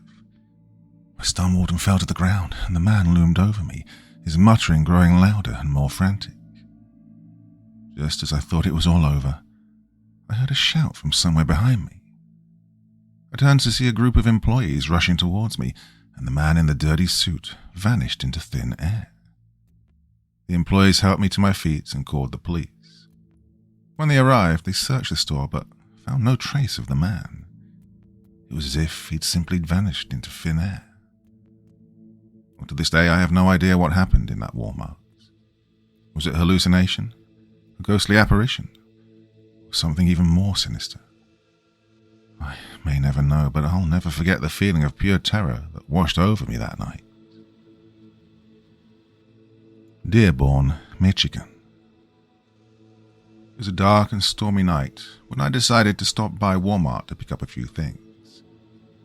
As I entered the store, I couldn't help but feel a sense of unease. The light seemed dimmer than usual, and there was an eerie silence that hung in the air. I quickly grabbed what I needed and headed to the checkout. But as I approached the registers, I noticed something strange. The cashiers were all staring blankly ahead, their eyes glazed over, as if they were in some kind of a trance. I felt a chill run down my spine. I tried to call out to them, but they didn't respond. It was as if they were frozen in time, trapped in some kind of strange limbo. As I looked around, I realized that the other customers in the store were in the same state. They were standing still, their faces expressionless, as if they'd been put on pause. My heart raced as I realized that something was terribly wrong. I tried to leave the store, but the doors wouldn't budge. It was as if I was trapped in some kind of nightmare. As I wandered through the store, I noticed something even more disturbing. There were strange symbols etched into the walls and floor, symbols that I couldn't understand. They seemed to be pulsing with a strange energy, and I could feel a sense of malevolence emanating from them. Suddenly, I heard a faint whispering sound. It was coming from the back of the store where the electronics section was located. I cautiously approached the area, and as I drew closer, the whispering grew louder. As I rounded the corner, I saw a figure standing in the shadows. It was tall and thin with long, spindly arms and legs. It seemed to be composed entirely of shadows and mist. I was frozen in terror as the figure turned to face me. Its eyes glowed with a malevolent energy, and I could feel its presence suffocating me. Just as I thought all was lost, the figure suddenly vanished, and the lights in the store flickered back on. The cashiers and customers resumed their normal behavior, as if nothing had happened. I stumbled out of the store, shaken and terrified. I never spoke of the incident to anyone, but I knew that something strange had happened that night in Walmart. Something that I would never forget. Worcester, Massachusetts. It was a quiet evening at Walmart, and I was finishing up my shopping. I'd picked up a few groceries and some new clothes for my daughter and was eager to get home and relax. As I made my way to the checkout line, I noticed something strange. All of the other customers had disappeared. I looked around, but there was no one in sight. At first, I thought it was just a coincidence. Maybe the store had closed early and everyone had left. Then I heard a noise coming from one of the aisles. It was a soft whisper, barely audible. I tried to ignore it, but it was too eerie. I slowly made my way towards the sound, feeling my heart racing in my chest. As I turned the corner, I saw something that made my blood run cold. There was a figure standing in the aisle, dressed in all black. Its face was obscured by a hood, and it seemed to be muttering something under its breath. I was terrified. I wanted to run, but my legs felt like lead. I tried to call out for help, but my voice was barely a whisper. Suddenly, the figure turned towards me. I could see that its eyes were glowing a bright, unnatural green. It stared at me for a moment, and then disappeared. I was left standing in the empty aisle, shaking with fear. I couldn't explain what had just happened or why I'd seen the figure. All I knew was that I wanted to get out of Walmart as quickly as possible. As I rushed to the exit, I noticed that the store was back to its usual bustling self. Customers were shopping, the cashiers were ringing up purchases, and everything seemed normal. I couldn't shake the feeling that something had happened, something that I couldn't explain.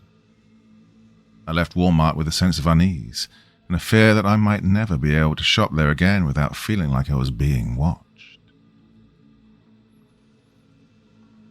Farmingdale, New York. It was a typical evening in the Walmart supercenter. The fluorescent lights hummed overhead, and the aisles were filled with shoppers pushing their carts and browsing the shelves. Something was off. Something that made the hair on the back of my neck stand up. I'd just come to Walmart to pick up a few things for dinner. As I made my way through the aisles, I couldn't shake the feeling that I was being watched. Everywhere I turned, I caught glimpses of a figure in the shadows, moving just out of sight. It was as if someone, or something, was following me. I tried to ignore the feeling and continue my shopping. As I made my way towards the back of the store, the feeling grew stronger. I heard a faint whisper in my ear, and the hairs on the back of my neck stood on end. As I turned down an empty aisle, I saw something that made my heart skip a beat. The shelves were completely empty, stripped of all their contents. But it wasn't just the lack of merchandise that was unsettling. There was something in the air, something that made me feel like I was being watched. As I made my way through the empty aisle, I saw a figure in the distance, standing in the shadows. It was a tall, shadowy figure with long arms and legs and glowing eyes that seemed to pierce the darkness. I froze, unable to move or speak. The figure stepped out of the shadows, revealing its twisted, contorted face. It was like nothing I'd ever seen before, a creature straight out of a nightmare. The creature began to move towards me, its long arms outstretched. I tried to run, but my feet wouldn't move. I was trapped, unable to escape this creature's grasp. Just when it seemed like all was lost, the creature disappeared, leaving behind only the faint echo of its chilling laughter. I was left alone, shaking and sweating, unable to explain what had just happened. To this day, I still can't shake the memory of that night. I refuse to ever set foot in that Walmart again, convinced that it's haunted by something far beyond human understanding. Kearney, New Jersey. It was a typical Saturday afternoon, and I just finished my grocery shopping at Walmart. I'd loaded my bags into the trunk of my car and was just about to drive away when I saw something strange. In the parking lot, there was a woman in a white dress, standing in the middle of an empty space between two cars. She was staring straight ahead with a blank expression on her face. Well, at first, I thought she might be lost or confused, so I got out of my car and approached her. But as I got closer, I realized that something wasn't right. The woman's eyes were completely black, with no whites or pupils visible. I froze in my tracks, unsure of what to do. The woman didn't seem to notice me, but she didn't move or speak either. I could feel a sense of unease and dread building inside me. Suddenly, the woman's head snapped in my direction. She started moving towards me. Her movements were jerky and unnatural, like a marionette being controlled by an invisible puppeteer. I turned and ran back to my car, fumbling with the keys to unlock the door. I could hear the sound of the woman's footsteps behind me, getting closer and closer. Finally, I managed to get inside my car and lock the doors. I looked out the window and saw the woman standing in front of my car, staring at me with those black eyes. I started the engine and drove away as fast as I could, still shaking from the experience. I didn't know what I'd just seen, but I knew that it wasn't something that could be easily explained. As I drove home, I tried to rationalize what I'd just witnessed. Maybe it was a prank or a costume, or maybe the woman was suffering from some kind of medical condition. But deep down, I knew that none of those explanations could account for the sense of terror that had washed over me. To this day, I still avoid that particular Walmart. Every time I see a woman in a white dress, I can't help but feel a shiver run down my spine. Philadelphia, Pennsylvania. It was a typical Friday night, and I'd gone to Walmart to do some shopping. As I walked down the aisles, I felt a sense of unease creeping up on me. It was as if the store was too quiet, too empty. As I made my way towards the electronics section, I noticed that something was off. The TVs and computers were all turned on, but instead of displaying their usual screens, they were showing strange, distorted images. I felt my heart rate quicken as I tried to make sense of what I was seeing. The images were dark and twisted, showing scenes of violence and death. Well, I tried to look away, but I couldn't tear my eyes away from the screens. As I walked further into the section, the images became more intense. I saw images of blood and gore, of people being tortured and killed. It was like something out of a horror movie. My fear turned to panic as I realized that I was completely alone in the store. There were no other shoppers or employees around, and the only sound was the hum of the electronics. Suddenly, I heard a noise behind me. I span around, but there was nothing there. I tried to run, but my legs felt heavy, as if they were made of lead. The images on the screens began to swirl and twist, forming into a single figure. It was a dark, shadowy creature, with glowing red eyes and long, sharp claws. I tried to scream and tried to run, but the creature was too fast. It lunged at me, its claws slashing through the air. I felt a searing pain in my chest, and then everything went black. When I woke up, I was lying on the floor of the Walmart. The TVs and computers were back to their normal screens, and there were employees and shoppers milling around. I tried to tell them what had happened, but they looked at me as if I was crazy. They told me I must have had an hallucination or a panic attack. But I knew what I'd seen. I knew that something strange and terrifying had happened in that Walmart, and I knew that I would never forget the experience. Manchester, Connecticut. It was a dark and stormy night, and I'd just finished my shift at Walmart. I was tired and eager to go home, but something strange was happening in the store. As I made my way to the employee entrance, I noticed that the lights were flickering. There was an eerie silence throughout the store. The usual hustle and bustle of customers and employees had vanished, and the only sound was the sound of rain pounding against the roof. I started to feel uneasy. I'd worked at Walmart for years, and I'd never seen anything like this before. I quickened my pace, hoping to get out of the store as quickly as possible. But then, I heard something that made me stop in my tracks. It was a faint whisper, a voice coming from somewhere deep within the store.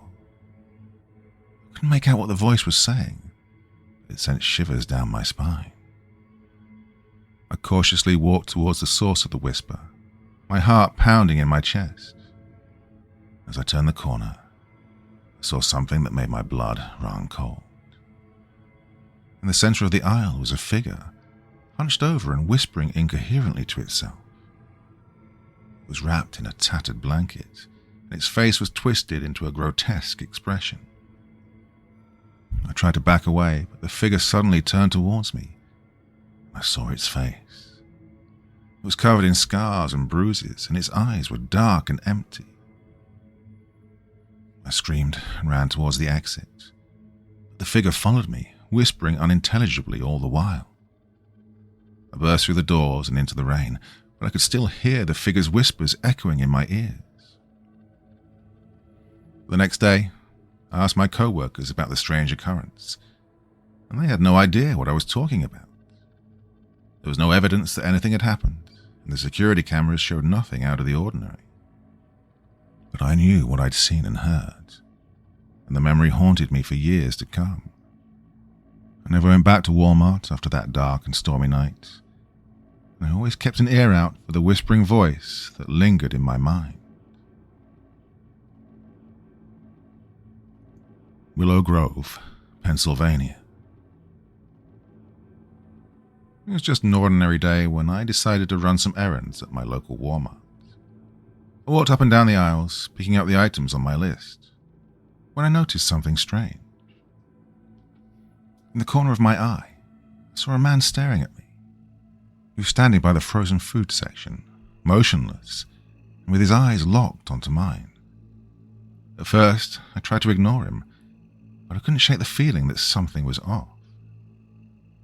The man was dressed in a black suit and his skin was pale, almost like he was wearing makeup.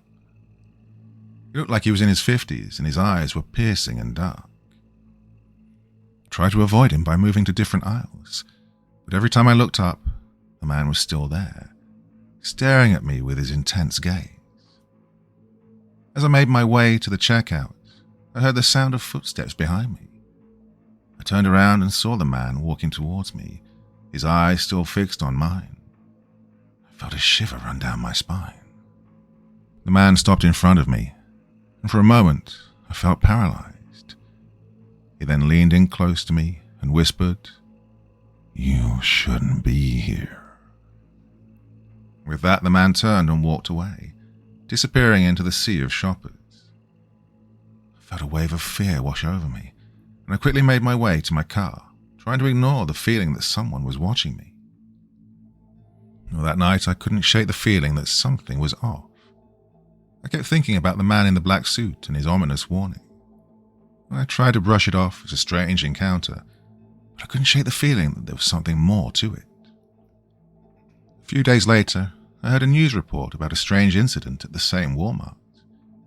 Apparently, several shoppers had reported seeing a man in a black suit wandering around the store, acting erratically. When security tried to approach him, he vanished into thin air. I was terrified. I knew that I'd seen the same man, and I couldn't shake the feeling that he was something otherworldly. I never returned to that Walmart, but I couldn't shake the feeling that the man in black was always watching me, maybe from beyond the grave. Saugus, Massachusetts. It was a typical Saturday evening, and I was at my local Walmart doing some grocery shopping. As I pulled my cart down the aisles, I couldn't shake the feeling that something was off. The store was unusually quiet, and there was an eerie sense of emptiness in the air. As I made my way to the checkout, I noticed a woman standing at the end of the aisle. The woman was dressed in a long, flowing dress, and she was staring at me with a blank expression. I felt a shiver run down my spine, but I tried to brush it off and focus on checking out. But as I approached the cashier, something strange happened. The woman in the dress suddenly appeared behind me, as if she'd materialized out of thin air. I jumped, startled, and turned to face her. "Excuse me, can I help you with something?" I asked, nervously. The woman didn't respond. Instead, she just stared at me with a vacant expression. I felt a wave of unease wash over me, and I began to feel like I was in danger. Suddenly, the lights in the store flickered, and I heard a strange humming noise coming from the ceiling. I looked up and saw a strange object hovering above me, a black orb with pulsating veins. I tried to run, but I felt like I was moving in slow motion. The woman in the dress was still staring at me, and the humming noise was growing louder and louder. And then, everything went black. When I woke up, I was lying on the floor of the Walmart. I had no memory of what had happened or how I'd ended up there. When I tried to stand up, I realized that something was wrong. My body felt different, like it had been altered in some way. As I stumbled out of the store, I felt like I was in a daze. I couldn't explain what had happened to me, but I knew that something had changed. And I knew that I'd never be able to shop at Walmart again without feeling a sense of fear and unease. Hamilton Township, New Jersey. It was a typical weekday afternoon when I decided to make a quick trip to Walmart. I needed to pick up a few items, and I figured it would only take me a few minutes. As I walked through the aisles, I noticed that the store was unusually quiet. There were no other shoppers around, and the only sound was the hum of the fluorescent lights overhead. But as I turned a corner into the next aisle, I felt a chill run down my spine. There was a man standing in the middle of the aisle, facing away from me. He was wearing a black hoodie and jeans, and his back was hunched over as if he were looking at something on the shelf. I tried to walk past him quietly, but as I got closer, I realized that something was very wrong. The man was not moving at all, not even breathing. He was completely still, like a statue. I hesitated for a moment, unsure of what to do. Then I heard a strange sound, a low rumbling noise that seemed to be coming from the man's direction. It was a deep guttural sound, like the growl of an animal. Suddenly the man's head whipped around, and I caught a glimpse of his face. It was contorted in an unnatural way, like something out of a horror movie. His eyes were black and sunken, and his mouth hung open in a silent scream. My heart raced as I turned and ran out of the aisle, not stopping until I was outside the store. I couldn't explain what had just happened, but I knew that it was something terrifying and otherworldly. As I stood outside the store, trying to calm my nerves, I noticed that the parking lot was eerily empty. There were no other cars around and no people in sight. It was then that I realized something very strange was happening. I stumbled upon a glitch in the Matrix, a moment when the rules of reality had been suspended. Well, from that day on, I avoided Walmart at all costs. I couldn't shake the feeling that something was off about that store, that there was a dark force lurking just beneath the surface. And I knew that I never wanted to experience a glitch in the Matrix like that again. Louisville, Kentucky. It was a typical Tuesday evening when I decided to do some grocery shopping at the local Walmart. I had a long list of items to pick up, so I knew I'd be spending a fair amount of time in the store. As I made my way through the aisles, I noticed something strange. Every time I turned a corner or moved to a new section of the store, I saw the same woman. The woman was dressed in a long, flowing dress and had long, tangled hair that obscured her face. I couldn't see her eyes, but I had a feeling that the woman was watching me. First, I tried to ignore the woman, thinking that maybe she was just a fellow shopper who happened to be in the same sections as her. But as I continued shopping, I realized that the woman was always one step ahead of me, as if I was leading her through the store. I felt a growing sense of unease as I continued to see this woman. I tried to shake the feeling off, but it only grew stronger. Finally, I decided to confront the woman. "Excuse me," I said, tapping the woman on the shoulder. "I've been seeing you all over the store. Is there something I can help you with?" But when the woman turned around, I was shocked to see that she had no face. There were no eyes, no nose, no mouth, just a smooth, featureless surface. I screamed and ran from the store, abandoning my cart full of groceries. I later learned that the Walmart had a history of strange occurrences and was rumored to be haunted by the ghosts of former employees. From that day on, I never went back to that Walmart, and I never forgot the feeling of terror I experienced while shopping there. I had no explanation for what I'd seen, but I knew one thing for sure. I never wanted to see that faceless woman again. Albany, New York. It was a typical Saturday afternoon and the Walmart was crowded with shoppers. People were pushing carts down the aisles, children were running around, and the checkout lines were long. Then something strange happened. The lights flickered and a chill swept through the store. The air felt heavy and oppressive, like something was weighing it down. First, people didn't notice anything out of the ordinary. Then they began to see strange things. In aisle 6, a man reported seeing a shadowy figure moving between the shelves. In the electronics section, a woman claimed that a TV turned on by itself, displaying a static field image. As the minutes passed, more and more people began to report strange occurrences. A child reported seeing a woman in a long dress walking through the store, but when his mother looked, there was no one there. In the toy section, a group of teenagers claimed that a doll started talking to them, even though it had no batteries. The mood in the store began to shift from bustling to uneasy. People whispered to each other, wondering what was happening. Was it a prank? A malfunctioning electrical system? Or was it something more sinister? And then, just as suddenly as it had started, the strange occurrences stopped.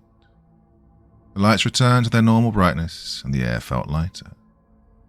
The shoppers couldn't shake the feeling that something had happened. Something that they couldn't explain.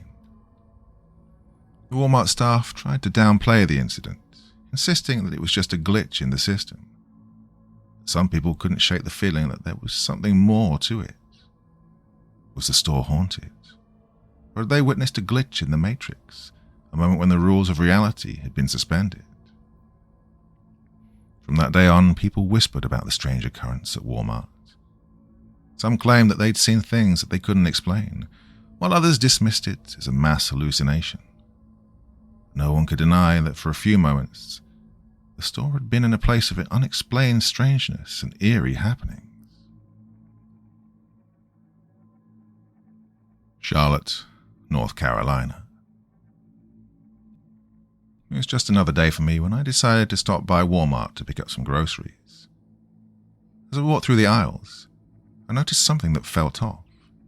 It was a strange feeling, almost like I was being watched. I tried to shake it off, chalking it up to my own paranoia. And as I continued through the store, this feeling only grew stronger. And then I saw something that made my blood run cold. There was a figure standing at the end of the aisle, just out of view. I couldn't make out any details, but I could see that it was a tall figure dressed all in black, and it was watching me. I tried to turn and walk away, but my feet wouldn't move. It was as if I was rooted to the spot. The figure started to walk towards me, slowly but steadily. As it got closer, I could make out more details. The figure was wearing a hooded cloak, and its face was obscured by shadows, but I could feel its eyes on me, cold and malevolent. Suddenly, I felt a sharp pain in my chest, as if something was squeezing my heart. I gasped for breath, struggling to stay upright, and then everything went black. When I came to, I was lying on the floor of the Walmart, surrounded by concerned shoppers and employees. I tried to sit up, but I felt weak and dizzy. As I was helped to my feet, I noticed that the figure was gone. I couldn't explain what had happened, but I knew that it was something otherworldly. It was as if I'd encountered a malevolent spirit, a creature from beyond the veil. I left the Walmart feeling shaken and disturbed. I couldn't shake the feeling that the figure was still watching me, waiting for another chance to strike. And I knew that I would never be able to shop at that Walmart again without feeling the cold presence of the supernatural lurking in the shadows.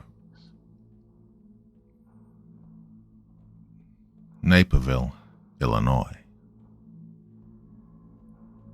It was late at night when I entered the Walmart. I had a few things on my shopping list and hoped to get in and out quickly. As I walked down one of the aisles, I noticed something strange. The lights were flickering, and there was a strange odor in the air, like something burning. I felt a sense of unease creeping up on me, and I wondered if I should leave and come back another time. But before I could make up my mind, I saw something move out of the corner of my eye. I turned to look, and my heart skipped a beat. There in the middle of the aisle was a doll. It was an ordinary-looking doll, with a frilly dress and curly hair. There was something off about it, something that made my skin crawl. I tried to shake off this feeling and move on, but as I walked away, I heard a sound. It was a faint whisper like someone was speaking in a language I didn't understand. I turned back to the doll and noticed that it had moved. It was now facing me, and its eyes seemed to be following me. I felt a cold shiver run down my spine and knew that I had to get out of there. As I walked away, I heard the whisper again. This time it was louder, and I could make out some of the words. It was like the doll was speaking directly to me, in a voice that was both eerie and seductive. I felt like I was in a nightmare, and I couldn't wake up. I stumbled through the aisles, trying to find my way out. It was like the store had become a labyrinth. Finally, I saw the exit sign and bolted for the door. As I stepped outside, I took a deep breath of fresh air and looked back at the Walmart. It was like a different place now, like this strange occurrence had never happened. I never went back to that Walmart again. I couldn't explain what had happened to me or how the doll had moved and whispered to me. But I knew one thing for sure. I never wanted to experience anything like that again. Chicago, Illinois. It was just another ordinary day at Walmart, or so it seemed. The store was bustling with activity, with people rushing up and down the aisles, grabbing items off the shelves. But as the day wore on, strange things began to happen. Items on the shelves began to move on their own, seemingly without any human intervention. At first, people ignored it, thinking it was just their imagination playing tricks on them. Then the store began to get colder and colder. The air conditioning had been turned up to full blast. It was still getting colder. People began to shiver, and their breaths misted in the air. Then the lights began to flicker. It started out as just a minor annoyance, but then the lights went out completely, plunging the store into darkness. People began to panic, fumbling for their cell phones to use as flashlights. But even in the darkness, people could see strange shapes moving around them. Shadows seemed to dance in the corner of their vision, and they heard strange whispers and murmurs coming from the darkness. As the minutes ticked by, the situation grew increasingly tense. People began to huddle together, seeking comfort in numbers. But the cold, the darkness, and the strange occurrences were beginning to take a toll on their nerves. And then, just as suddenly as it had begun, it all stopped. The lights flickered back on, the air began to warm up, and the strange occurrences ceased. People began to leave the store in a hurry, eager to put the experience behind them. No one knows for sure what caused the strange occurrence in Walmart that day. Some say it was a power outage or a technical glitch in the store systems, but others believe that something else was at work, something supernatural and malevolent. And some people, to this day, refuse to enter that Walmart, fearing that they might experience the same strange occurrences that they did that day. Memphis, Tennessee. It was a typical day at Walmart, and I was running some errands. I was picking up groceries, toiletries, and other odds and ends. As I wandered through the aisles, I felt a growing sense of unease. At first, I couldn't put a finger on what was making me so anxious. Then I noticed something strange. The store was nearly empty, and there were no employees to be seen. As I walked through the store, calling out for someone, anyone, well, there was no response. It was as if the store had been abandoned, even though it had been bustling with activity just minutes before. As I continued to wander through the empty store, I began to feel a sense of dread.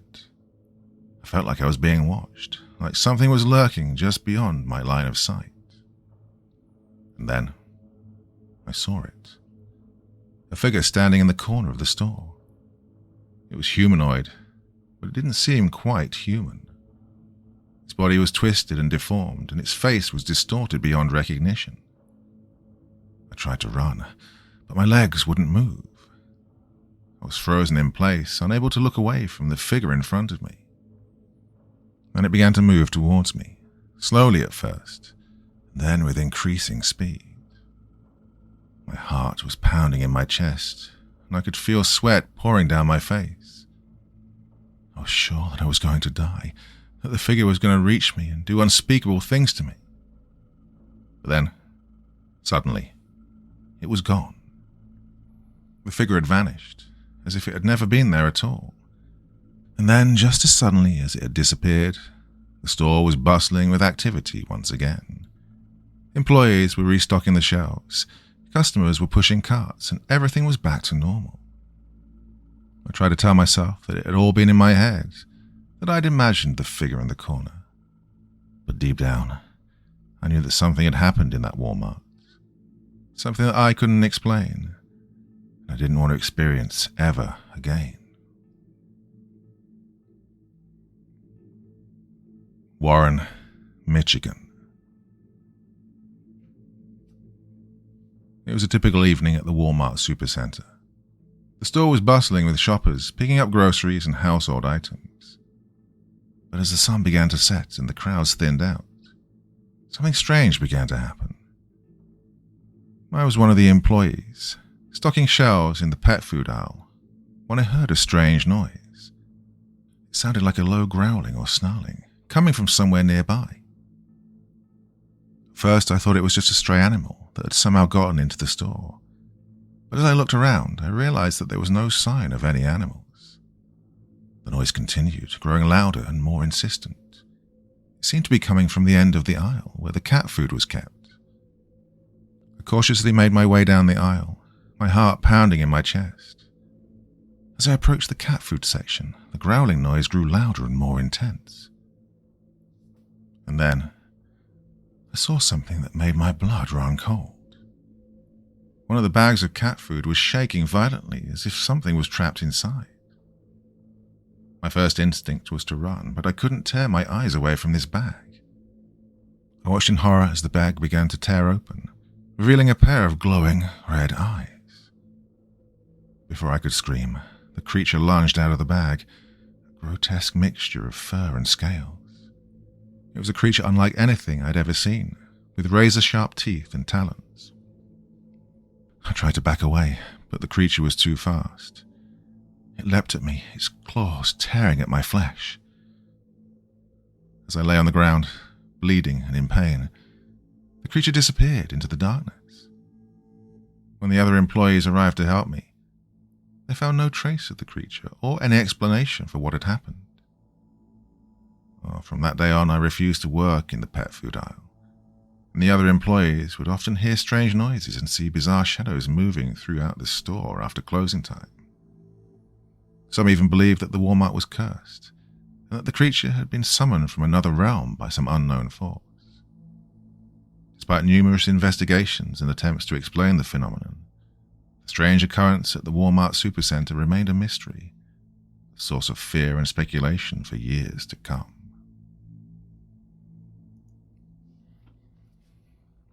Dunwoody, Georgia. It There was something strange happening at the Walmart on the outskirts of town. No one knew exactly what it was, but rumors were spreading like wildfire. People said they'd seen strange figures lurking in the aisles, heard eerie whispers in the empty corners of the store, felt an unexplainable sense of dread whenever they walked through the doors. It all started with the disappearance of a stock boy named Tim. Tim had been working the night shift when he vanished without a trace. The police searched the store from top to bottom, but they found no sign of him. Then customers began reporting strange sightings. Some claimed to have seen shadowy figures darting between the shelves, while others reported feeling an icy chill in the air. The employees were the most affected by the strange occurrences. They claimed that strange things were happening after hours, once the store had closed for the night. Items would be moved or go missing altogether. Strange noises could be heard echoing throughout the store. But the most disturbing reports were the ones about the ghostly figures that had been seen wandering the store at night. They were said to be pale and spectral, with empty eyes that seemed to stare right through you. One employee, named Susan, claimed to have seen a ghostly figure while working late one night. Standing at the end of one of the aisles, motionless and silent. She could feel its gaze upon her, and a sense of dread washed over her. The strange occurrences continued for months, and the employees were becoming increasingly afraid. Some refused to work the night shift altogether, while others quit their jobs entirely. The store eventually closed down, with no explanation given. But the rumors continued to circulate, and some even claimed that the store was built on an old burial ground, and that the spirits of the dead were responsible for the strange occurrences. To this day, no one knows for sure what really happened at the Walmart on the outskirts of town. The stories continue to be told, and the memory of the strange occurrences still sends shivers down the spines of those who've heard them. Bedford Park, Illinois. It was a typical Friday night, and I decided to do some grocery shopping at the local Walmart. As I walked down the aisles, picking up items from my list, I noticed something strange. The store was almost empty, and the usual hum of activity was eerily absent. As I turned a corner, I saw a group of employees gathered around one of the aisles, their faces pale and tense. I couldn't see what was happening, but I felt a chill run down my spine.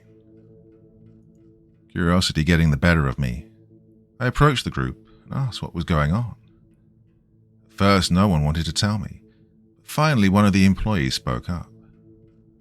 "There's something in the store," he said in a hushed tone. "Something that shouldn't be here." I felt a wave of fear wash over me. I'd heard stories of strange occurrences in Walmart stores, but I'd never taken any of them seriously. But now, seeing the fear on the employees' faces, I knew that something was wrong. I asked the employee what he meant, but he just shook his head and said he couldn't explain it. All he knew was that something was in the store, and it wasn't human. I felt my heart pounding in my chest, and I continued my shopping, my eyes darting nervously around the aisles. I felt like I was being watched, like there was something lurking in the shadows. As I approached the checkout, I heard a strange noise coming from the back of the store. It was a low, guttural growl. It made my skin crawl. Suddenly, the lights in the store flickered and went out. I was plunged into darkness, and I heard the sound of something moving towards me, something that was not human. I stumbled backwards, trying to find my way out of the store, but it was too late. Whatever was coming towards me was getting closer and closer, and I knew that I was in grave danger. As I closed my eyes and braced for impact, the lights flickered back on, and the store was once again filled with activity. The employees were back to their tasks, and the aisles were bustling with shoppers. But I knew that something had happened, something that I could not explain. And as I walked out of the store, I couldn't shake the feeling that I'd encountered something truly terrifying in that Walmart. Indianapolis, Illinois. It was a typical Friday evening, and I was browsing the aisles of Walmart, trying to find the perfect birthday gift for my niece. been there for about half an hour when I noticed something strange. As I walked down one of the aisles, I heard the sound of a child laughing. At first I assumed it was just a kid playing nearby, but then the laughter seemed to be getting closer and closer. I looked around, but I didn't see any children nearby. Then the laughter suddenly stopped. Well, I shrugged it off and continued shopping, thinking it must have just been my imagination. But then it happened again. This time I heard the sound of a little girl singing. The voice was soft and sweet, and it sounded like it was coming from somewhere nearby. I looked around, but I still couldn't see any children. As I continued down the aisle, the singing grew louder and louder. I followed the sound until I came to the toy section. And there I saw something. That sent shivers down my spine. In the middle of the aisle, there was a toy that was moving on its own. It was a doll, dressed in a pink dress, and it was singing the same song that I'd heard earlier. There was no one nearby, and the doll seemed to be moving all on its own. I felt a wave of fear wash over me. I'd heard stories about haunted toys before, and this seemed like something out of a horror movie. I quickly grabbed the gift I needed and hurried out of the store, trying to put the creepy experience behind me. The memory of the haunted doll stayed with me. I couldn't shake the feeling that something strange had happened in that Walmart, and I vowed never to go back there again. As I drove home, I couldn't help but wonder what other strange occurrences had taken place in that Walmart. I knew that something wasn't right, and I had the feeling that I'd stumbled upon something truly terrifying.